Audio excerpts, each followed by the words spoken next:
তো hey guys, welcome to YouTube channel. তো কালকে রাত্রেবেলা আমাদের বাড়ি পাশে এই বাড়িটায় গরু চুরি হয়েছে, 5টা গরু অ্যান্ড 2টা ছাগল চুরি হয়েছে। তো কালকে রাত্রেবেলা চুরি হয়েছে, তাই আজকে সকালে আমরা দেখতে আসছি। পাশে একটা আমার পিসি বাড়ি আছে, পিসিটা দেখছে কিন্তু সেরকম সন্দেহজনক কিছু মনে করিনি। চলো পিসিটার মুখ থেকে শুনি কি হয়েছে।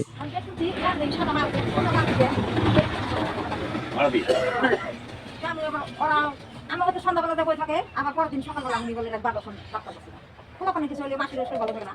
আমি মনে করি কি আসলে ওরা আমি তো হাসপাতাল গাড়ি দুটো দিয়েছে গরু গাড়ি দিয়ে মারা দিলে সাদা গরু গাড়ি আগে পাশে গেছে না পাশে দুজন মানুষ এই যে সাদা দেখে পড়া দুজন যে কি গাড়ি উঠাইলো আমি বলে শিখতে লাগি কিন্তু তো ওটা নিয়ে না না আমরা সব দেখতেছি কি ভাই হ্যাঁ তাহলে আমি বলে তুমি খানিও শেষ গাড়ি যাও শেষ আমরা বাবা যখন একলাই খাবি আমার বাবা বন্ধ কইলো কি কয় যাও যাও বাড়ি যাও তোমার সব হবে এটা আমি তো কইলো আমাকে বলতে কি হয়েছে আবার ও তো গেছে পরে ছাগল বাচ্চা ডাকবে এত রাতে গাড়িতে ছাগল বাচ্চা ডাকছিল। তো গাইস দেখতেও পারলা, শুনতে পারলা কীভাবে কী হয়েছে। তো আজকে ব্লগটা এটুকুই ভালো লাগলে লাইক কমেন্ট শেয়ার সাবস্ক্রাইব করে দিও বন্ধুরা। টাটা।